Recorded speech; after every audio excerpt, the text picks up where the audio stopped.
इस आश्रम में मालिक के मूल ज्ञान का प्रचार होने जा रहा है। बहुत बड़े भाग हैं उन जीवों के जो इस ज्ञान को अपने पूरे जीवन काल में एक बार भी सुन पाते हैं, और उससे भी बड़े भाग होते हैं उन जीवों के जो इस ज्ञान को थोड़ा सा भी समझ पाते हैं। क्योंकि सुनना आसान है, आए बैठे 1 घंटा 2 घंटा सुन के चले गए, लेकिन इसको समझना बहुत मुश्किल है। हिंदी समझ में आ रही है सबको? तो आज मालिक की कृपा है, बंदी छोड़ की दया है, जो आज इस आश्रम में ये सत्संग आयोजित किया गया। सत्संग तो बहुत है इस दुनिया में, आप भी कहीं ना कहीं से जुड़े होंगे, किसी ना किसी गुरु जी से नाम लिया होगा, कोई किसी मंदिर में जाता होगा, कोई किसी अन्य गुरुद्वारे में, या कोई भी किसी भी जगह कहीं ना कहीं इष्ट देव बना के बैठा होगा। उसके जीवन में कोई ना कोई तो होता ही है। भगवान के नाम पे कुछ ना कुछ तो हर इंसान पकड़ के बैठा ही है। कोई मूर्तियों को पकड़ के बैठा है, कोई देवी देवताओं को पकड़ के बैठा है, कोई पितरों को पूज रहा है, कोई भूत प्रेतों की पूजा कर रहा है, कोई गुरु को पकड़ के बैठा है, कोई सूर्य की चंद्र की पूजा कर रहा है, कोई धरती माता को इष्ट बना के बैठा है। कुछ ना कुछ हर इंसान कर रहा है। लेकिन आज जो सत्संग होगा वो केवल और केवल सत्य पे आधारित होगा। कि पकड़ तो हमने सब कुछ लिया है, लेकिन क्या सब कुछ सत्य है? सत्य कितने हैं? सत्य कितने होते हैं? एक होता है सत्य, उसके अलावा सब झूठ होता है, असत्य होता है। लेकिन वो एक सत्य अगर हमें ना पता लगे जीवन भर, तो हमारा जीवन झूठे में ही चला जाता है। हमारा जीवन झूठ को ही सच मान के निकल जाता है। तो आज जो हमारा सत्संग यहाँ पर है वो केवल इसलिए है ताकि आप लोग को ये पता लग सके कि आखिर सत्य है क्या। और अगर वो सत्य आपके जीवन में है तब तो बहुत अच्छी बात है, आपका जीवन 101% सफल हो जाएगा। और अगर वो सत्य नहीं है, और अगर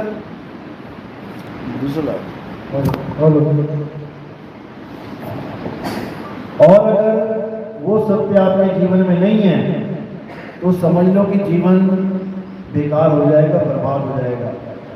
तो आज का जो सत्संग है वो केवल इस चीज पे निर्धारित है कि सत्य क्या है, असत्य क्या है, और कुछ नहीं।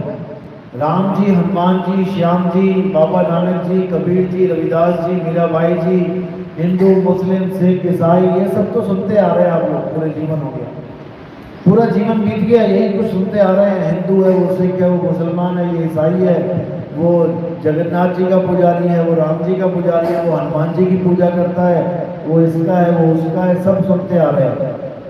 आज क्या सुनेंगे? आज सुनेंगे कि सत्य क्या है। अगर ये बात समझ में आ गई कि सत्य क्या है, तो समझ लो कि अब आपके जीवन की जो भक्ति काल, भक्ति युग है जो, वो अब शुरू होगा, अभी तक शुरू नहीं हुआ। तो आज का सत्संग शुरू करने से पहले परमपिता परमात्मा के नाम पे जयकार लगाएंगे। बोलिए परमपिता परमात्मा की, सदगुरु बंदी छोड़ कबीर साहिब की, सभी संतों की, सभी भक्तों की, आज के आनंद की, सकल हंसको बंदगी, साहेब बंदगी सत्ता। तो मालिक के नाम पे जयकारा भी लगाया, परम पिता परमात्मा की जय। अब इसी को समझना है। कहने को तो हम सारे कह देते हैं, राम जी को पूजने वाले भी, श्याम जी को पूजने वाले भी, हनुमान जी को किसी भी धर्म का कोई भी हो, क्या बोलेगा? परम पिता परमात्मा की जय। और ये परम पिता है क्या? ये परम पिता होता क्या है? जो सबका बाप है, परम पिता जो सबका बाप है। सबका बाप यानी सबका पिता है, सबको उसी ने समझ लो कि पैदा किया है। अब जिसने सबको पैदा किया है हम उसको भूल बैठे हैं और हम किसको याद कर रहे हैं? जिसको राम जी ने पैदा किया, जिसको दशरथ जी ने पैदा किया, जिसको किसी अन्य ने पैदा किया, यानी हम उनको मान के बैठे हैं जिसको किसी ना किसी ने पैदा किया। लेकिन मानना किसे था? जिसने सबको पैदा किया, परम पिता परमात्मा। अब उस परम पिता परमात्मा की आज हम महिमा गाएंगे, अच्छे से समझना है आखिर क्या है परम पिता परमात्मा। सबसे बड़ा गुण परम पिता परमात्मा है कि उसका क्या गुण है कि ना तो वो कभी जन्मता है ना वो कभी मरता है। उसका ना तो कभी जन्म हुआ है और ना ही वो कभी मरेगा। तो सबसे पहला गुण क्या है? वो अजन्मा है, उसका कभी जन्म नहीं होता। अब अगर हम उसको परम पिता परमात्मा मान के बैठ गए जिसका जन्म होता है और मृत्यु होती है, तो समझ लो कि हम गलत रास्ते में चल रहे हैं। यानी हम जिसकी भी पूजा करते हैं, नाम नहीं लेंगे किसी का भी, क्योंकि सबकी अपनी अपनी श्रद्धा है, किसी ना किसी के साथ जुड़ी हुई है।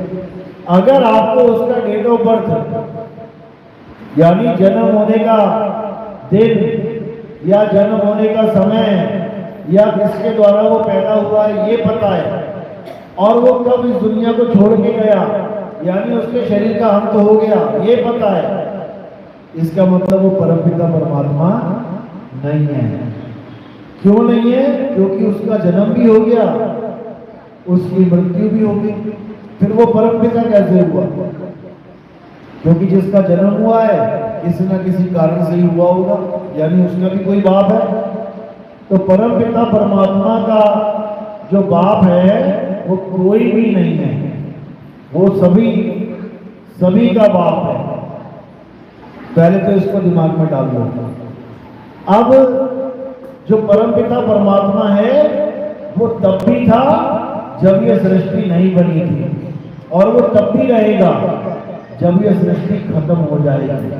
अब जिसकी भी आप पूजा करते हो देख लो कि सृष्टि बनने के बाद वो आया था और सृष्टि रहते रहते छोड़ के चला भी गया, इसका मतलब वो भी सत्य नहीं है। तो जो सत्य है वो क्या है? वो अजन्मा है, वो नित्य है, वो शाश्वत है, उसका कभी जन्म मरण नहीं होता, वो कभी बच्चे से बड़ा बड़े से बूढ़ा नहीं होता, वो कभी बदलता नहीं है, वो सदा एक रस अखंड अविनाशी है, उसका कभी भी बदलाव नहीं होता। इसको अच्छे से समझो। तो ये है सत्य। और असत्य क्या है? जिसका जन्म होता है, जो पल पल बदलता है, जिसका नाश हो जाता है, जो सदा एक सा नहीं रहता, वो असत्य कहलाता है। तो इस दुनिया में क्या असत्य है? जितने भी शरीर हैं A to Z, मेरा शरीर, आपका शरीर, किसी और का शरीर, देवी देवताओं का शरीर, भगवानों का शरीर, जानवरों का शरीर, कुत्ते बिल्ली बकरी हाथी घोड़ा, किसी का भी शरीर, वो असत्य है। क्यों? सत्य शरीर का जन्म होता है, शरीर की मृत्यु होती है, शरीर पलता है, पोषता है, अंत में खत्म हो जाता है। तो शरीर सत्य नहीं हो सकता। तो जो शरीर की पूजा कर रहे हैं इसका मतलब वो सत्य की पूजा नहीं कर रहे हैं, चाहे किसी का भी शरीर क्यों ना हो, राम जी का, कृष्ण जी का, हनुमान जी का, नानक जी का, कबीर जी का, रविदास जी का, किसी का भी शरीर क्यों ना हो, अगर शरीर की पूजा हो रही है इसका मतलब असत्य की पूजा हो रही है। गीता में यही समझाया कृष्ण जी ने। क्या बोले गीता में? हे अर्जुन, इस दुनिया में दो प्रकार के तत्व हैं। तत्वदर्शी संतों ने दोनों का निबेड़ा किया है। क्या बताया? हे अर्जुन, असत्य और सत्य, इन दोनों को अच्छे से समझ लो। असत्य सदा रहता नहीं है और सत्य का कभी नाश नहीं होता। यानी ये काया कभी रहती नहीं है। आज तुम्हें लग रही है मेरा लड़का, मेरी लड़की, मेरा भाई, मेरा पापा, मेरी मामा, ये थोड़े दिनों में शांत हो जाएंगे, खत्म हो जाएंगे, इनके शरीर खत्म हो जाएंगे, ये सदा नहीं रहेंगे। और जो आत्मा है वो सदा रहेगी। चींटी से लेके हाथी तक, हाथी से लेके वेल मछली तक, सबकी आत्मा अजर अमर अविनाशी है। आत्मा का ना तो कभी जन्म होता है, ना आत्मा की कभी मृत्यु होती है। हे अर्जुन, ये आत्मा सत्य है, इस आत्मा का कभी कोई बाल बांका नहीं कर सकता। इस युद्ध में जो तुम्हें ये लोग दिखाई दे रहे हैं, ये सब राजा महाराजा, इनके शरीर तो मरेंगे, लेकिन ये सब अमर हैं, इनको तुम नहीं मार सकते। ये अमर हैं सारे, ये दुर्योधन अमर है, ये भीष्म पितामह अमर है, ये कर्ण अमर है, ये सब अमर हैं। यहां तक कि कंस और रावण भी अमर हैं। तो मारा कौन गया? केवल शरीर। शरीर को तीर मार दिया, शरीर मर गया, आत्मा अमर है। अब क्या करेगी आत्मा? अब नया शरीर धारण कर देगी। जैसे 10 अवतार हुए हैं, 10 अवतार की आत्मा कितनी है? वो एक ही आत्मा है, वही सब अवतारों को धारण कर रही है। उसका जन्म मरण नहीं होता, शरीरों का जन्म मरण हो जाता है। राम जी का शरीर कैसे खत्म हुआ? जल समाधि लेके। कृष्ण जी का शरीर कैसे खत्म हुआ? पैर में तीर लग के, गुजरात में मंदिर है, पैर में तीर लगा। तो सारे शरीरों का अंत कभी ना कभी होना ही है। लेकिन जो आत्मा है वो अजन्मा है। गीता का ज्ञान ये नहीं है कि तुम लड्डू गोपाल कर लो घर में, कि तुम राधे राधे जपते रहो, हरे कृष्णा हरे राम करते रहो। ये तो तुम्हें पकड़ा दिया गया है, ये तो कोई उपदेश है ही नहीं। गीता पूरी पढ़ के देख लो, एक भी लाइन दिखा दो कहीं राधे राधे लिखी हो, एक भी अक्षर दिखा दो जहां पे लिखा हो हरे कृष्णा हरे राम का जाप करो। बिल्कुल नहीं बोला है, क्योंकि इन लोगों को पता ही नहीं है गीता में बताया क्या जा रहा है।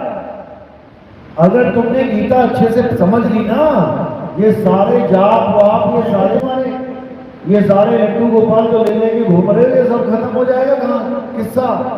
और कौन सा किस्सा शुरू होगा? आत्म ज्ञान का किस्सा शुरू हो जाएगा। अध्याय 3 17वां श्लोक पढ़ो, क्या कह रहे हैं? क्या लिखा है? हे अर्जुन, जो अपनी आत्मा में रमण करते हैं, जो अपनी आत्मा में तृप्त हैं, जो अपनी आत्मा में संतुष्ट हैं, उनके लिए कोई धार्मिक कर्म कर्तव्य लागू नहीं होता।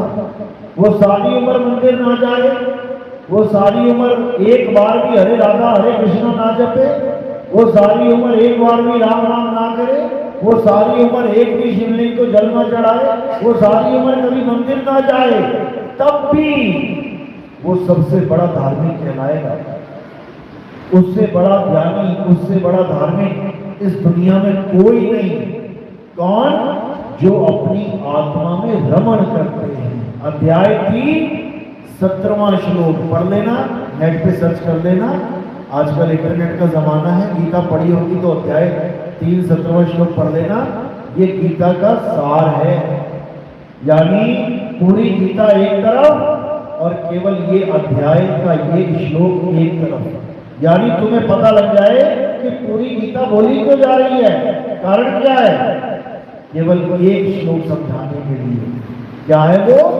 अपनी आत्मा में रमण करना है, यानी किसी नाम को नहीं जपना है। जितने भी नाम तुम्हें जपवाए जा रहे हैं, ये तुम्हें केवल भ्रमित किया जा रहा है, तुम्हें भगवान के नाम पे मूर्ख बनाया जा रहा है। तुम्हें प्यास लगती है तो क्या करते हो? पानी की टंकी की तरफ जाओगे, पानी के मटके की तरफ जाओगे, या पानी पानी जपोगे?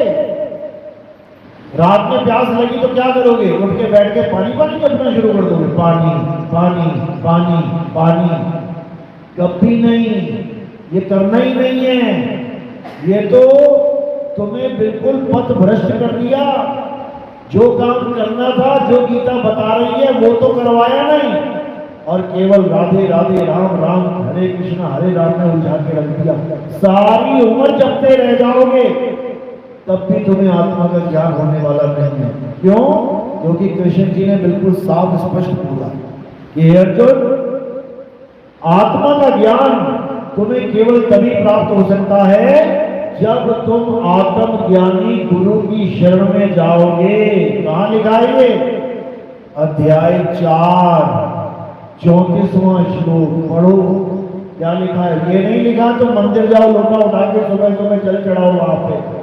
ये नहीं लिखा है तुम फूल चढ़ाओ वहां मंदिर में जाके कि तुम वहां पर करोड़ों रुपए दान दे रहे हो। तुम ये सब बर्बाद जा रहा है तुम्हारा। एक भी पैसा तुम्हारी मुक्ति का कारण नहीं बन सकता। मुक्ति का कारण क्या है? आत्म ज्ञान। तो क्या कह रहे हैं? हे अर्जुन, अगर तुम आत्मा का ज्ञान प्राप्त करना चाहते हो, सत्य को जानना चाहते हो, तो तुम ऐसे आत्मज्ञानी गुरु के पास जाओ जिसने अपनी आत्मा को जान लिया है। जो अपनी आत्मा को जान गया है वही तुम्हें तुम्हारी आत्मा का ज्ञान करवा सकता है, अन्यथा तुम कभी आत्म ज्ञान को प्राप्त नहीं कर सकते। ऐसे जीवन चला जाएगा। एक बार आत्मा का ज्ञान हो जाने पर तुम कभी अज्ञान को प्राप्त नहीं कर पाओगे। यानी तुम्हें ये समझ में आ जाएगा कि तुम शरीर नहीं हो। ये जो कुर्सियों पे शरीर बैठे हुए हैं ये तुम नहीं हो। कि तुम सोच रही हो अरे मैं तो बूढ़ी हो गई, अरे मैं तो मोटी हो गई, अरे मैं कितनी पतली हो गई। ये मोटा पतला बूढ़ा जवान क्या है? शरीर है। और तुम क्या हो? आत्मा हो, अजन्मे हो, नित्य हो, अमर हो। लेकिन हम कभी जान ही नहीं पाते कि हम अमर हैं। हमें लगता है हम आज मरे, आज मरे, आज मरे। हमें लगता है बस हम मरने ही वाले हैं, जबकि ये मरना इस दुनिया का सबसे बड़ा झूठ है। इस दुनिया में कोई मरता ही नहीं है। कौन मरता है? शरीर मरते हैं। तुम्हारे घर में लड़का मरा, पड़ोसी के घर में वही पैदा हो गया नए शरीर लेके, तो मरा कहां? वो तो वहां पे आ गया, घर बदल लिया उसने, तुम्हारा घर छोड़ दिया, दूसरे घर में आके लड़का बन के मरा कहां?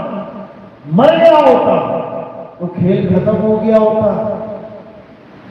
मर गया होता तो दोबारा कहीं जा ना पाता। लेकिन एक घर छोड़ा दूसरे में आ गया, दूसरा घर छोड़ा तीसरे में आ गया। ऐसे ही नाना प्रकार की योनियों में भ्रमण करता जा रहा है। कभी कुत्ता बन के आ गया, कभी बिल्ली बन के आ गया, कभी हाथी बन के आ गया, कभी घोड़ा बन के आ गया। 84 लाख योनियों में भटकता भटकता भटकता एक बार इंसान बन के आया है।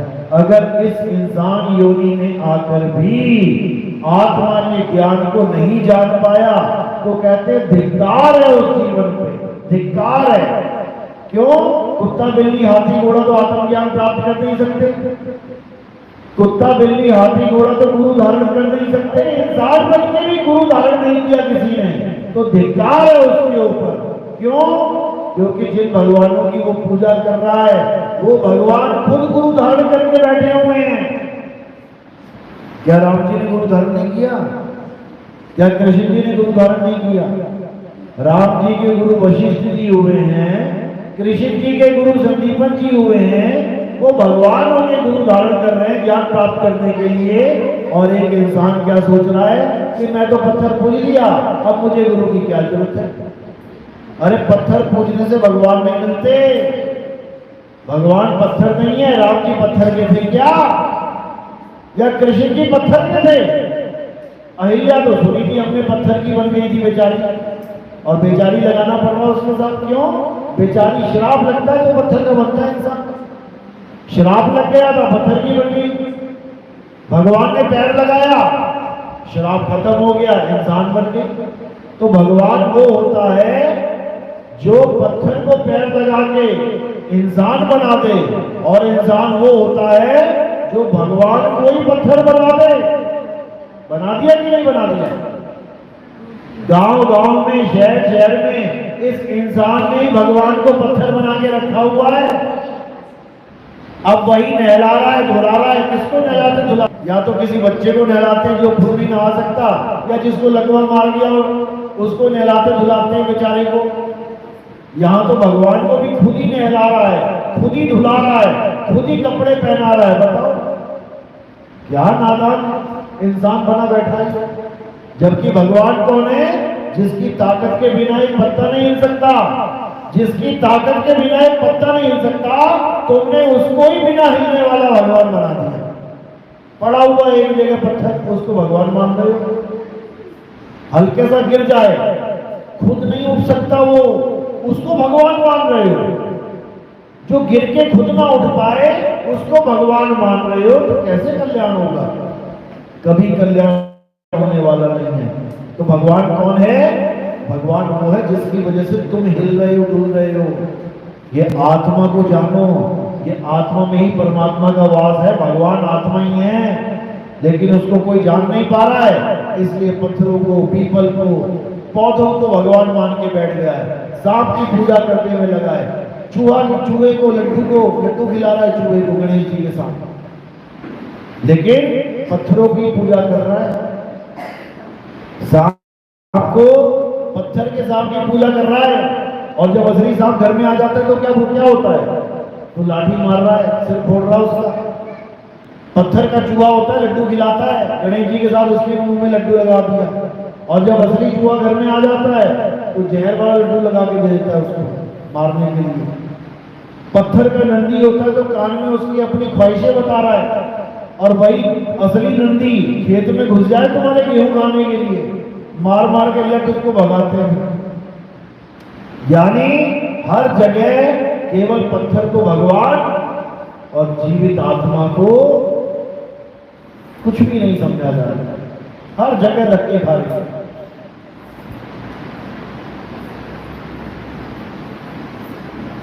इसलिए कबीर साहब समझा रहे हैं, जल में मीन प्यासी, मोहे देखत आवे हांसी, आत्म ज्ञान बिना नर भटके, कभी काबा कभी काशी। कि जल में मीन प्यासी, पानी में रह के मछली प्यासी मर जाए तो उससे बेकार किस्मत किसकी बोलेंगे। मोहे देखत आवे हांसी, मुझे देख देख के हंसी आ रही है कि जिस आत्मा को खोजना था उसको तो ले लेके घूम रहे हैं साथ में, और जिन पत्थरों को त्यागना था उसको भगवान बना के पूज लिया। जिस आत्मा को जानना था उसको किनारे फेंक रखा है डस्टबिन में, हटा इसको। और जिन पत्थरों को इंसान बना रहा है उसको भगवान बना के पूज रहा है, उल्टा काम चल रहा है। ये आत्मा को जानना है भाई, जिस आत्मा की वजह से तुम मंदिर तक जा पा रही हो। एक एक कदम कैसे आ रहा है तुम्हारा आगे, तुम्हारा एक एक कदम कैसे चल रही हो तुम? आत्मा की वजह से। तुम हाथ कैसे उठा पा रही हो? आत्मा की वजह से। बोल कैसे पा रही हो? आत्मा की वजह से। ये सारी आरतियां कैसे गा रही हो? आत्मा की वजह से। आरती कैसे घुमा रही हो? आत्मा की वजह से। आत्मा अगर छोड़ दे शरीर को तो कर लोगी पूजा, वही मिट्टी बन के गिर पड़ोगी। लाश कहने के लोग लाश पड़ी हुई है यहाँ पे, आत्मा की वजह से तुम्हें कोई लाश भी नहीं कह रहा। तुम्हें क्या कह रहा है? बहन जी, माता जी, चाची जी, मौसी जी, बुआ जी, माता जी सब कह रहे हैं। और जैसे ही आत्मा शरीर को छोड़ देगी अब क्या कहेंगे? अरे वो लाश पड़ी है वहां बुढ़िया की। लाश बोलेंगे तुम्हें। अगर कोई तुम्हें लाश नहीं बोलना, किसकी वजह से? आत्मा की वजह से। और उसी आत्मा को तुम जानती नहीं हो, जिस आत्मा की वजह से तुम्हारी सांसें चल रही हैं, जिस आत्मा की वजह से तुम्हारा दिल धड़क रहा है, जिस आत्मा की वजह से तुम्हारा खून दौड़ रहा है शरीर में। अरे तुम उसको नहीं जान पाई, सारी उम्र बूढ़े हो गए, मरने वाली हो गई, और 2-4 साल में निकल लोगी बिना आत्मा को जाने। तो कृष्ण जी यही समझा रहे हैं कि जो लोग अपनी आत्मा को इस जीवन काल में नहीं जान पाते वो कहां जाते हैं पता है? वो 84 में जाते हैं। क्यों? क्योंकि उनको दोबारा ये मौका नहीं दिया जाता है। इंसान जन्म कोई मजे करने के लिए नहीं मिला है कि यहाँ पर बच्चे पालने के लिए और दादा परदादा बनने के लिए। वो तो गधा भी बन जाता है दादा परदादा, नहीं बनता तो बता दो। एक सुअर भी माँ बन जाती है, सुअर भी बाप बन जाता है, वो भी दादा परदादा बन जाता है। फिर तुमने और उसमें फर्क क्या है? इंसान जन्म केवल इसलिए मिला है ताकि तुम अपनी आत्मा को जान पाओ इसी जन्म में। और अगर तुमने अपनी आत्मा को नहीं जाना तो समझ लो कि अब तुम्हारा टिकट कटने वाला है 84 में, क्योंकि भगवान ने देख लिया कि तुम्हें इंसान जन्म देके कोई फायदा तो है नहीं, कोई फायदा नहीं लिया तुमने इस जन्म का। तो वही पुरानी रिवाजों में फंसे रहे, जैसे किसी ने बता दिया वैसे करते रहे, अपनी बुद्धि अपना विवेक का कभी इस्तेमाल किया नहीं। तो ठीक है, वो जानवर बन जाओ, हमारी हम धरती भी साफ करोगे, सुअर वुअर बना देगा, गंदगी साफ करोगे, कम से कम इंसान तो गंदगी फैलाता है, सुअर तो गंदगी साफ करता है आके। तो ऐसे ऐसे जन्म मिलेंगे, भुगतो फिर। तो इसीलिए कृष्ण जी एक ही बात समझा रहे हैं अर्जुन को, पूरी गीता में एक ही बात लिखी हुई है कि हे अर्जुन, अपनी आत्मा को जान ले, ये आत्मा को पहचान ले।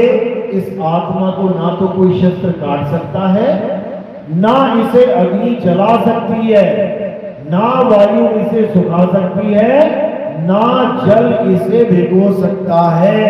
इस आत्मा का कोई बाल बांका नहीं कर सकता। तो पूजा किसकी करनी है? इसी आत्मा की करनी है, देवी देवताओं की नहीं करनी है। देवी देवताओं की पूजा तो कृष्ण जी ने द्वापर युग में मना करवा दिया था, बंद करवा दी थी कि गोकुल धाम में कोई भी देवी देवताओं की पूजा नहीं करेगा, हवन नहीं करेगा, यज्ञ नहीं करेगा, मंत्र जाप नहीं करेगा, कुछ नहीं करेगा, छोड़े इसे। बोला था कि नहीं बोला था? फिर क्या हुआ? फिर देवताओं का राजा इंद्र नाराज हो गया, कहता बताओ युगों युगों से देवताओं की पूजा चलती आ रही है, ये कृष्ण जी ने देवताओं की पूजा कैसे बंद करा दी? क्रोधित हो गया, बुद्धि भ्रष्ट हो गई उसकी। क्या करने के लिए निकल पड़ा? सब लोगों को मारने के लिए निकल पड़ा कि इतनी बारिश करूंगा, इतनी बारिश करूंगा, सब डूब के मर जाएंगे। तो क्या हुआ? कृष्ण जी ने कह दिया देवताओं की पूजा कर लो। बोला क्या कृष्ण जी ने बोल दिया कि चलो हवन यज्ञ दोबारा से शुरू कर दो सारे? बिल्कुल नहीं बोला। क्या बोला? आने दो, इसे देखते हैं। कृष्ण जी ने हिंदू धर्म में पूजा पाठ हवन यज्ञ बंद करवा दिए थे द्वापर युग में, और जब इंद्र आया देवताओं के साथ बारिश करने लगा तो कृष्ण जी ने क्या किया? सबको बचाने के लिए गोवर्धन पर्वत को उठा लिया। किससे बचाने के लिए? राक्षसों से, देवताओं से। जो तुम्हें लग रहा है कि हिंदू धर्म में तो देवता पूजे जाएंगे वरना धर्म ही खत्म हो जाएगा, अरे देवता छुड़वाए जाएंगे, छुड़वाए जाते हैं, पूजवाए नहीं जाते। उल्टा काम चला दिया हमारे धर्म में इन लोगों ने। कृष्ण जी ने देवता छुड़वाए थे, पूजवाए नहीं थे। और किसका ज्ञान दिया था? आत्मा का ज्ञान दिया था। नैनम छिंदन्ति शस्त्राणि नैनम दहति पावका न चैनम क्लोदन तापे न शोषति मारुता। ये बोल के गए हैं वो, ये बोल के नहीं गए कि तुम देवी देवता पितर पूजो। यहाँ पे सब छुड़वा दिया था उन्होंने, लेकिन इन लोगों ने वापस करवा दिया। क्यों? ये पेट का धंधा है भैया। देवता नहीं पूजोगे, पूजा पाठ नहीं करोगे तो चढ़ावा कहां से आएगा? घर वाले बीवी बच्चे कैसे पलेंगे? मोटरसाइकिल चाहिए लड़के को, लड़की को आईफोन चाहिए, कैसे मिलेगा? तुम जैसों को बेवकूफ बना के मिलेगा, और कैसे मिलेगा? समझ लो। तो बेवकूफ बनना है तो सारी दुनिया बनाने के लिए बैठी है। टीवी चैनल खोलो, एक से एक बापू बैठा हुआ है बेवकूफ बनाने के लिए, एक से एक बैठा हुआ है। और अगर सच में जन्म सफल करना है तो फिर गीता पढ़ लो मेरे भाई, गीता पढ़ लो। गीता यही बता रही है, अध्याय 7 23वां श्लोक। अगर गीता पढ़िए देख लो क्या लिखा है। उसमें लिखा है जो देवी देवताओं की पूजा करते हैं वो अल्प बुद्धि जीव हैं, छोटी बुद्धि के लोग हैं वो। देख लो पढ़ के। और तुम्हें लग रहा है कि हम बहुत बड़े महान बन गए, ये सब लिखा हुआ है गीता में, लेकिन तुम्हें कोई नहीं बताएगा। क्यों? ये पेट का धंधा है भाई, ये पेट का धंधा है। कासे कहूं सब जग अंधा और सबको लागा, पेट का धंधा। ये सारे मंदिर, इतने मंदिर बनाने की क्या जरूरत है? गली गली में मंदिर बने, क्या जरूरत है मंदिर बनाने की बताओ? पेट का धंधा। अपने पेट के लिए तुम्हारा इंसान जन्म बर्बाद करवा देंगे, चलेगा, अपने पेट के धंधे के लिए। लेकिन अगर तुमने होशियारी दिखानी है, अपने इस अनमोल जीवन को बचाना है, तो केवल और केवल गीता के अनुसार बताए मार्ग पे चल पड़ना। और गीता का एक ही मार्ग है, हे अर्जुन, जो अपनी आत्मा में स्थित हो जाते हैं, जो अपनी आत्मा में तृप्त हो जाते हैं, उनका जन्म मरण समाप्त हो जाता है, वो सदा सदा के लिए अमर हो जाते हैं। उनको कभी किसी मां के गर्भ में जाने की जरूरत नहीं। वो सारे आए हैं ना, कहां से आए आप लोग? कोई दिल्ली से आया, कोई मुंबई से आया, कोई मद्रास से आया, कोई कहीं से आया। अरे लेकिन यहां कहां से आए?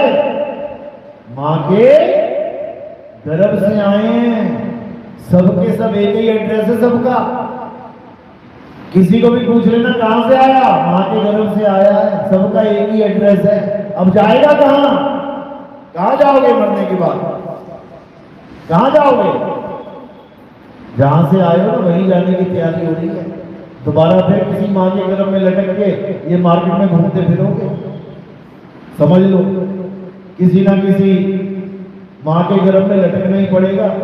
ये तो अच्छी किस्मत है कि इस बार किसी औरत का गर्भ मिल गया, अगली बार किसी कुतिया का मिल गया, बकरी का मिल गया, भैंस का मिल गया, तो जैसी मां होगी वैसे बन के आ जाओगे। अभी जैसी मां थी वैसे बन के आ गए, 2 हाथ 2 पैर। अब फिर मिलेगी 4 पैरों वाली मां, 2 सींग वाली मां, 1 पूंछ वाली मां। तो नाना करते वही आना पड़ेगा, बैल बन के, हाथी बन के, घोड़ा बन के। क्या करोगे? अपना बस नहीं चलेगा। ये तुम्हारा बस नहीं है कि तुम इंसान बन के बैठे हो, तुम अपने आप इंसान बन के आए हो क्या? तुम्हें पता था मैं गोरा बन के आऊंगा, काला बन के आऊंगा, कैसा बन के आऊंगा? तुम्हें पता था मैं अंधा बन के आऊंगा, बहरा बन के आऊंगा, कैसा आऊंगा? जैसी मां मिल गई वैसा ही बन के आना पड़ेगा। जैसे कर्म किए वैसा ही भोगने के लिए आना पड़ेगा। अंधे बन के आओगे, बुरे कर्म है। बहरे बन के आओगे, बुरे कर्म है। पोलियो हो गया, बुरे कर्म है। अच्छे कर्म है। हष्ट पुष्ट जवान शरीर है, अच्छे कर्म है। तो ये कर्मों का हेर फेर है। अच्छे कर्म बुरे कर्म के साथ ही अगला जन्म मिलता है। अच्छे अच्छे कर्म करोगे, अच्छा अच्छा जन्म मिलेगा। बुरे बुरे कर्म करोगे, बुरे बुरे जन्म मिलेंगे। गरीब हो जाओगे, कोढ़ हो जाएगा, बीमारियां लग जाएंगी।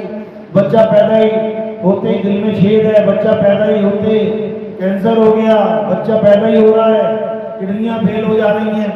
ये सब बुरे कर्मों का नतीजा है। तो ये कर्मों का फल सबको मिलेगा। यहां भगवान ना बचे, यहां भगवान ना बचे। उनको कर्म भोगने पड़ गए। बाली को मारा राम जी ने, फिर क्या हुआ? कृष्ण बन के आगे तीर खाना पड़ा बाली से। बाली नहीं मारा है तीर कृष्ण जी को, अदला बदली वो भी कर रहा है और तुम्हारे साथ भी होगी। फिर बताओ क्या फर्क रहा? भगवान ने तीर मारा, भगवान को भी तीर खाना पड़ा आके। और तुम सोच रहे हो मैं ठगी कर लूं, मैं चोरी कर लूं, मैं ऐसे कर लूं, वैसे कर लूं, भगवान मुझे छोड़ देंगे। वो खुद को ना छोड़ पा रहे, वो अपना कर्म ना काट पा रहे बिना तीर खाए, तो तुम्हारा कर्म कैसे काट देंगे? सबको भुगतना पड़ेगा। बचने का एक ही रास्ता है। क्या रास्ता है? अपनी आत्मा को जानो। उससे क्या होगा? उससे तुम कभी किसी गर्भ में नहीं आओगे। तुम्हें रहने का एक ठिकाना मिल जाएगा। अभी कहां रहते हो? अभी कहां रह रहे हो आप लोग? शरीर में। इस शरीर में रह रहे हो। ये पिंजड़ा है शरीर।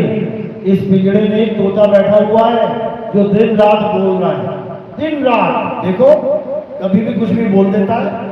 जब आप आपस में बात कर रहे होते हो तो तोता तोते से बात कर रहा होता है, लेकिन पिंजड़े का मुंह हिल रहा होता है। तुम्हें लगता है पिंजड़ा बोल रहा है, पिंजड़ा बोल रहा है। बोल तोता रहा है, हिल पिंजड़ा रहा है, तो समझ में नहीं आता ये बोल कौन रहा है। और जब तोता उड़ जाता है तब क्या कहते हैं, पिंजड़े को हिलाने लगे, अरे माता बोलना, अरे माता कहाँ चली गई बोलना। अरे माता तो वो थी नहीं जिसको तू कह रहा है माता बोलना। माता तो तोता थी, निकल गई पिंजड़ा छोड़ के, उसको जानो कौन है। तो क्या करना है, केवल एक लाइन याद रखनी है जीवन में, क्या आत्म ज्ञानी बनना है, पत्थर ज्ञानी नहीं। पत्थर ज्ञानी नहीं बनना है, पत्थरों के पुजारी नहीं बनना है। जितना बन लिया अच्छी बात है, लेकिन अब आगे क्या करना है, आगे अपनी आत्मा को जानना है। हे अर्जुन, मैं सबकी आत्मा में विराजमान हूं, मैं सबकी आत्मा में स्थित हूं।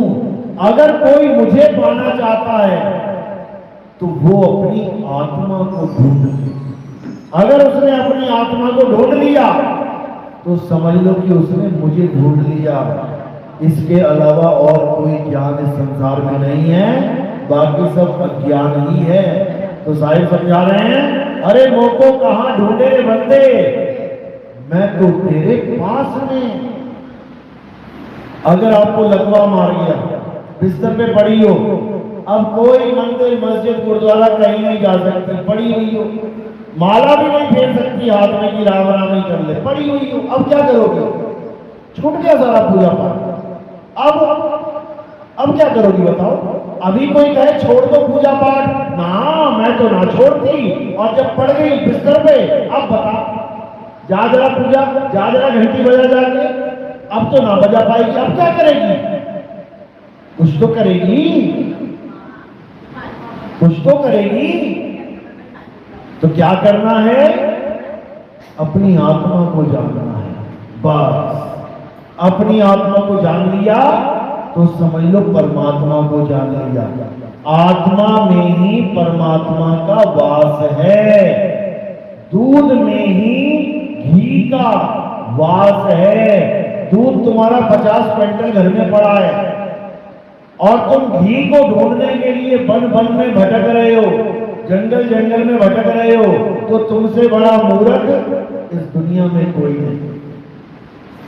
क्योंकि दूध में ही घी छुपा हुआ है, तुम्हें लग नहीं रहा, हाथ डाल के निकाल रहे हो तो घी मिल नहीं रहा। लेकिन जब तुम कोई गुरु धारण कर लोगे और तुम्हें वो दूध से दही और दही से मक्खन, मक्खन से घी बनाना सिखा देगा, तब तुम्हें उसी दूध में से घी मिल जाएगा, कहीं जाने की जरूरत नहीं पड़ेगी। तो इसीलिए इस गीता के ज्ञान को अच्छे से समझना है और असली भगवान को, असली परमात्मा को जानना है। इंसान के द्वारा भगवान की पूजा नहीं करनी है, इंसान के द्वारा बनाए गए भगवान को नहीं पूजना है। भगवान के द्वारा बनाया गया इंसान है, उसको पूजना है। इंसान भगवान बनाता है, भगवान इंसान बना रहा है। जिस दिन इसी चीज का निर्णय कर लोगे ना, अपने आप से पूछ लेना, परमात्मा ने इंसान को बनाया है या इंसान परमात्मा को बनाएगा? भगवान ने इंसान को बनाया है या इंसान भगवान को बनाएगा? जिस दिन खुद से ये निर्णय कर लोगे ना, तुम्हें समझ में आ जाएगा ये जितने भी मंदिरों में भगवान बैठे हुए हैं, ये सब इंसानों के द्वारा बनाए हुए भगवान। बता दो कौन से पत्थर को इंसान ने नहीं बनाया? छेनी हथौड़ा ले लेके भगवान की मूर्ति बना रहा है। अरे इंसान बना रहा है, बड़ा कौन हो गया, बनने वाला कि बनाने वाला? मैंने एक पेंटिंग बनाई तो पेंटिंग बड़ी है कि मैं बड़ा हूं? बनाने वाला बड़ा होता है। बाप ने बच्चा पैदा किया, बाप बड़ा है कि बच्चा बड़ा है? पैदा करने वाला बड़ा होता है।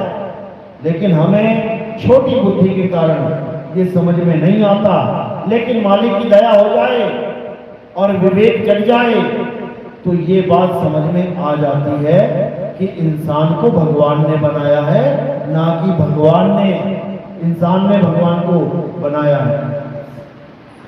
तो इसी को समझना है और कुछ नहीं करना है।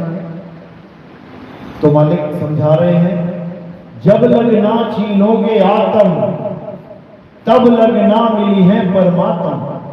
जब तक तुम अपनी आत्मा को नहीं जान लेते तब तक तुम्हें परमात्मा कभी नहीं मिल सकता।